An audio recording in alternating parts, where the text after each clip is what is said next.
যে অহা 6 তাৰিখে প্ৰত্যেকটো বিধানসভা সমষ্টিত অনুষ্ঠিত হ'বলগীয়া এখন সুন্দৰ সভাৰ মাজেৰে আমি নিযুত মইনা আঁচনিৰ শুভা আৰম্ভণি কৰিম।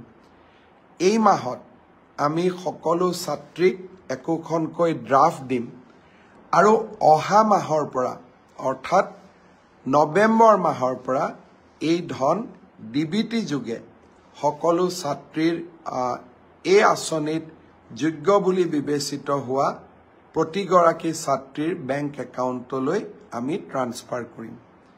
আৰু কোনোবা ছাত্ৰী যদি ভুলত বাদ পৰি যায় আপোনালোকে মোক জনাব, মই তৎকালীনভাৱে ব্যৱস্থা ল'ম।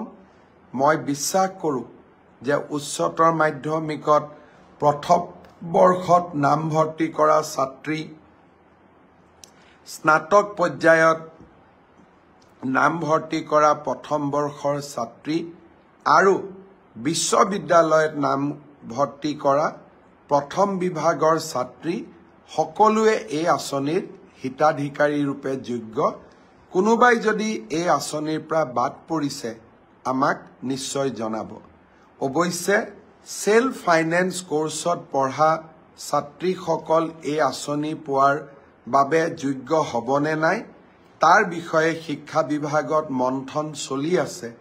সেইবাবে সেল্ফ ফাইনেন্সত পঢ়া ছাত্ৰীসকলক কিছু দিন অপেক্ষা কৰিবৰ বাবে মই অনুৰোধ জনাম যে অহা 6 তাৰিখে প্ৰত্যেকটো বিধানসভা সমষ্টিত অনুষ্ঠিত হ'বলগীয়া এখন সুন্দৰ সভাৰ মাজেৰে আমি নিযুত মইনা আঁচনিৰ শুভা আৰম্ভণি কৰিম।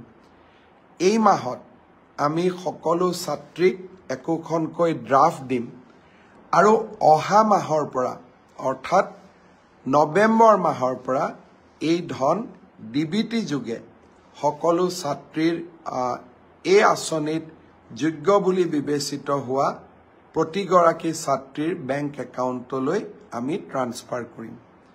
আৰু কোনোবা ছাত্ৰী যদি ভুলত বাদ পৰি যায় আপোনালোকে মোক জনাব, মই তৎকালীনভাৱে ব্যৱস্থা ল'ম।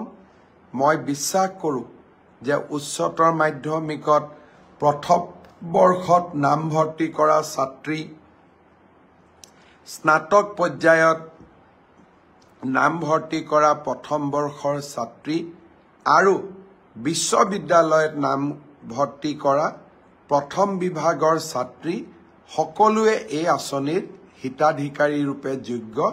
কোনোবাই যদি এই